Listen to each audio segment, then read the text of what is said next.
बिस्मिल्लाहिर्रहमानिर्रहीम। अस्सलाम वालेकुम नाज़रीन, मैं हूं जावेद चौधरी। पाकिस्तान का पहला आइन 1956 में बना था। ये आइन बनाने के लिए उस वक्त के वजीर आजम चौधरी मोहम्मद अली ने मरकजी किरदार अदा किया था। चौधरी साहब ने जब ये काम शुरू किया तो किसी ने उनसे पूछा था, आप जो आइन तैयार कर रहे हैं इसका फायदा क्या होगा? चौधरी साहब मुस्कुराए और इसके बाद जवाब में एक दर्जी की कहानी सुनाई। चौधरी साहब का कहना था कि एक दर्जी के पास बहुत कीमती और चमकदार कैंची थी। वो हमेशा उस कैंची को अपने पांव में रखता था, जबकि सुई को अपनी पगड़ी में लगा लेता था। एक दिन उसके बेटे ने उससे पूछा, अब्बा इस कैंची की कीमत कितनी होगी? बाप ने फख्र से जवाब दिया, 1000 रुपए। बेटे ने पूछा, और ये सुई कितने की होगी? बाप ने जवाब दिया, 1 पैसे की। बेटे ने पूछा, अब्बा आप 1000 रुपए की कैंची पांव में रख लेते हैं, जबकि 1 पैसे की सुई हमेशा पगड़ी में लगा लेते हैं, क्यों? दर्जी ने जवाब दिया, बेटा बात कीमत की नहीं होती, बात काम की होती है। तुम कैंची और सुई के काम का फर्क देखो। कैंची का काम काटना होता है, जबकि सुई का काम सीना।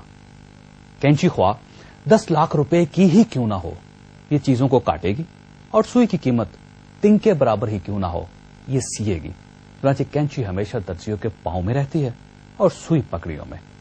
चौधरी मोहम्मद अली ने यह कहानी सुनाकर फरमाया, मुल्कों में आमरियत कैंची का किरदार अदा करती है और आइन सुई का।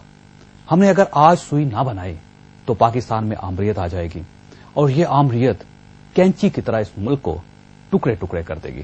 चुनांचे को आइन की शक्ल में एक ऐसी सुई देकर जा रहा हूं जो इस मुल्क की इकाइयों को आपस में सी देगी, जो इन्हें एक बना देगी। साहब चौधरी मोहम्मद अली की मिसाल भी अच्छी थी और नीयत भी। उन्होंने आइन की पहली सुई भी बनाई थी, लेकिन सिर्फ 2 साल बाद आमरियत की कैंची चली। फील्ड मार्शल अयूब खान ने इक़्तिदार पर कब्जा किया और पाकिस्तान के पहले आइन के पुर्जे पुर्जे कर दिए। आप तारीख का अलमिया देखिए कि 1956 से लेकर आज 2010 तक हमारा आइन सीधा नहीं हो सका।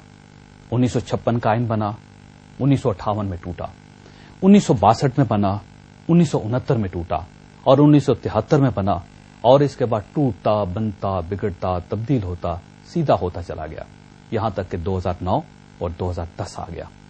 पार्लियामेंट की 27 रुकनी कमेटी बनी, और इस कमेटी ने 10 माह में 76 मीटिंग्स के जरिए 102 तरामीम तजवीज की। ये तरामीम 8 अप्रैल को कौमी असम्बली से मंजूर हो गई और अब ये सेनेट में पहुंच चुकी हैं। इन तरामीम का मकसद कमजोर होती हुई फेडरेशन को दोबारा सीना था, सूबों के दरमियान मोहब्बत और रवादारी पैदा करनी थी। लेकिन अफसोस हुआ इसके बरक्स, और आज इस पैकेज पर 3 बड़े एतराजात किए जा रहे हैं। 1, खैबर पख्तूनख्वा के नाम पर हजारा में फसादात शुरू हो चुके हैं। 2, इस पैकेज के जरिए सियासी जमातों के कायदीन को आमराना इख्तियारात दे दिए गए हैं। और 3, इस पैकेज के बाद अब मुल्जिम और मुजरिम भी इलेक्शन लड़ सकेंगे, क्योंकि 18वीं तरमीम की वजह से आर्टिकल 63 तब्दील कर दिया गया है। साथ पाकिस्तान मुस्लिम लीग नून या पीपल्स पार्टी, दोनों में से इस सूरत हाल का असल जिम्मेदार कौन है? क्या वाकई इस पैकेज की वजह से पार्टियों के अंदर डिक्टेटरशिप कायम हो जाएगी? और क्या इस पैकेज का मकसद सदर आसिफ अली जरदारी को वजीर आज़म बनाना है? यह हमारा आज का मौजू है, और आज हमारे साथ मेहमान होंगे जनाब इमरान खान साहब और एहसन इकबाल। हमारे साथ रहिएगा।